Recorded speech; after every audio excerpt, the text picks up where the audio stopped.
nakomawo olowooza sidde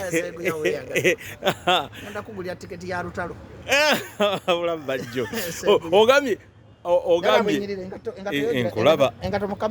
nkulabira ddala onyumye ngulaba n'ekikwamba byebyo ne Bajjo nali mu Amerika njala kukubuuza ebibuzo osoma ki ku ssomero koosi gye nsoma ku mububusi bagiyita leisure events and hotel management of hospitality koosi erimu ebintu bingi osobola okufuuka CEO one vision osobola okufuuka director w'ekitongole ekyo nakwatuma management osobola okufuuka accountant w'ekintu kyonna kyoyagala ye koosi gyova mu ssomero nga byakwetandikira omulimu ogufuna kati gweyagala kusoma kubeera manager nze njagala kusoma kufuna degree ate bwe nfuna degree ng'oyinga international nagamba nze mukulembeze ow'enkya njagala ntuuka okubafuga ompulya Seeguya nga temugaa nti Bajjo talina bitabo ngenda kusoma degree nsome masters nsome ne PhD emyaka 9 gimala okubimala byonna Bajjo onoba mulamu Seeguya ate omusibako nnyo buli lwosa Seeguya ngenda kufa buli lwosa nga onkozesa ebiraamo oyogera bibozi byako Seeguya okufa kwange okulinako pulaani gwe naawe gw'obyogera buli kaseera kati tubadde wali ogambye oluyimba lwa Lutalo kyo lwakuwonya siriimu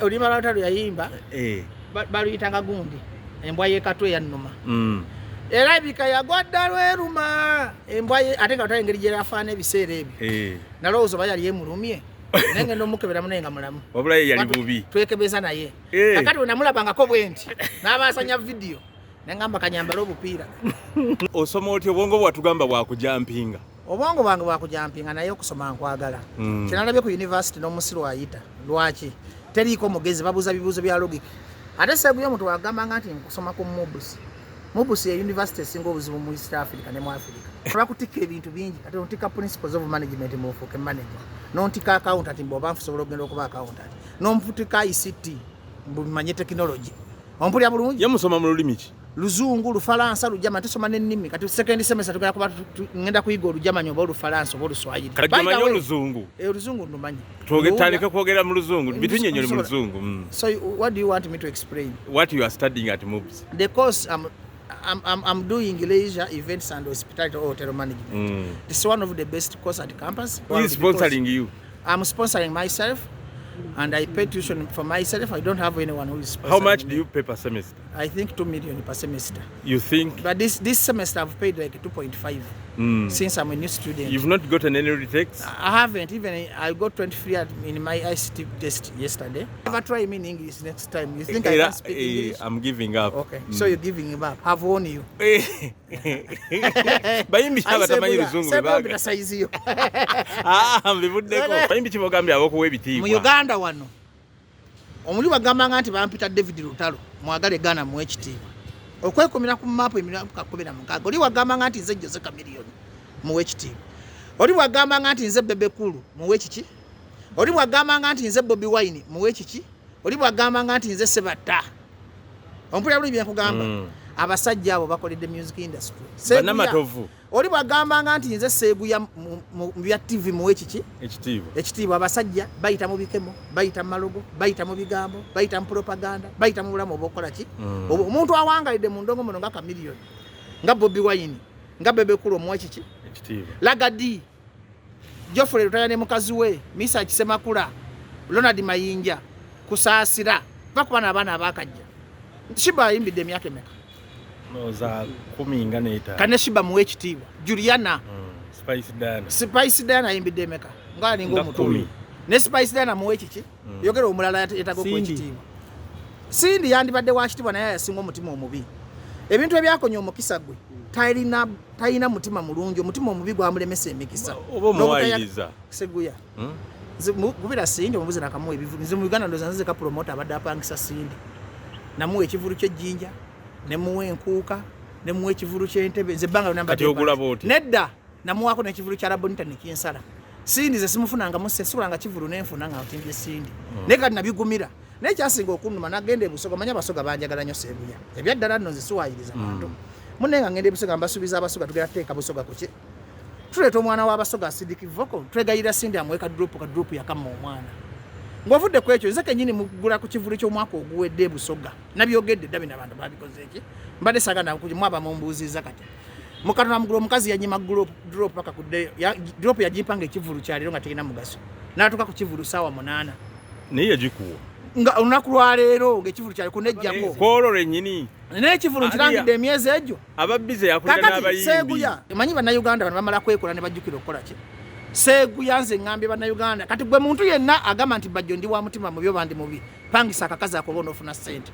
Nedda. Mpuliriza buli kye waliwo watandikidde. Mbadde nkugamba tunadde anti onzijayo. Mbadde nkugamba nti simuwalana ate ya lunalumalabe ng'agamba muno weapon sali prosper against me. But it's no weapon formed against me. To my dear viewers, Cindy herself, she's the weapon. Ye weapon kenyini. Ye yerwanyisa. Ekisoka yetekako erinnya lya Kabaka King. Ekyo kisiraani. Era buli muntu yeyita King abayandibadde international. Katonda amussa. Bino ebintu bya mwoyo. Tosobola kweyita Kabaka ab'omu ng'ali mu mateeka nga Kabaka waffe Ronald Muwenda ki. Tosobola kweyita Katonda. Tosobola kweyita King. Ebyo ebitibwa ndi Mukama Katonda wa bujansi banki. Wagambye mbayimbi okuwa ekitiibwa Sebata mwali ate naye yeyita Lord. Naye yakyejjako yagende wa Pastor Kakandi n'akyejjako Sebata kyali Lord. Ayinza n'okukusiba ng'okimuyita. Buli oweetekako ekitiibwa my Lord, his worship, King. Oba okakanya Katonda. Katonda wabazizza bafana. Lwaki omuyimbi wa kati oyo naye yayiga ndoza naye yakyejjako. Akyayitaziza bafana. Simanyi. Kati Seeguya goli investigative journalist. Nonyereza buli muyimbi yeekokerako ebitibwa bya Katonda bali bulungi. Kakati kino kimufuula upcoming. Ate bwe yamanye yantegedde nako tineyise Katonda King. N'agamba kambe n'omutima omulungi kati acidic vocal y'omwana omuto. Gwe tuzimba obuzimbi omumma otya drop. Gambye abayimbi abasinga ebyejo. Abatali hard working. Abyejo nga Lutalo. Lutalo ntondo. Lutalo ayina entondo alinga omugenzi Paulo Kafeero. Lutalo ayina entondo. Saamunenya ngeri gyakulira Nyeruweero. Ekyo sikimunenyeza. Ayina entondo wakwegendereza. Ate kakati ekyo sijja kikola. Tetujja kukola bwe tuti. Kati ye Kafeero bwe yakola nenga bwakwagala aba akola ki? Akwagala. Yasooka okukola show nga takoze ekyo yakola atya? Yajja ku deviate. Nga nakabba school fees wata nanizo kuyingira endogo nabba school fees tata namulima. Otandika okukola bwa promoter. Namulima ngenda kufuka. Tata yali yafama nyingi ngenda kufuka dokita. Kati amala okumpa school fees no yabite kiswamo kubira ngo twagala omubbako ekyapa misa kye yatugana. Twali tugenda kufera tata tumujjeko ekyapa. Akali mune Lutalo yanyimbirako ku bwerere Maulini nantume wakati nantume namukolera bingi nnyo simutwala naye akali yaliwo okwo naye namuwayo okwo biseerera tusente Kenzo abayimbi benatandika nabo yani omulala Bebe Kulu yo kimanti muyimbi yasooka okumpa ku bukadde 15 nagenda ku Kalozi bagande mufunya sponsor netugenda ku Darling nampaki Bebe Kulu yali mukwano gwange naye mutima mubi nze bulabanga njawukanye n'omuntu ompulya bulungi manya ntoyika ekikyamu Lutalo tetuwangadde emyaka tugenda mwabi. Ne Bebe Kulu talimba okimanyi. Naye asuddiya kati kankola gesi bayita Bebe nga yakakulaba omujjako n'ennyonyi. Akakati gwe ngenda kufuula mugagga gwe. Kati gwe olaba gwe. Buno obusente butwale. Nze bapita munene taata wange minisita. Yakikola omulundi ogwo. Naye nga atuukiriza. Oyaddamu n'ampita emabega ne yeetuukira mu bagagga. Naye manyi ne bagoba embwa ya Bajjo. Bebe y'omu ku bayimbi abasinga okugaba. Yagaba. Bebe Kulu manyiza omuntu wakola ekintu embasi mwagala akola ki? Bebe Kulu mugabiibwa. Twatugenda mukozesa batu ye ne Bobi Wine buuza Emma oba sinze namukakkanya eri yedda 2012 kati Bobi Wine mune ekimanyi nti Bobi Wine ategeera nnyo alina reasoning enzaale kati kankubira mu bantu abalina amagezi amazaale kati singa Bebe Kulu afunayo 0.01 ku magezi ga Bobi Wine singa Bebe Kulu wagabi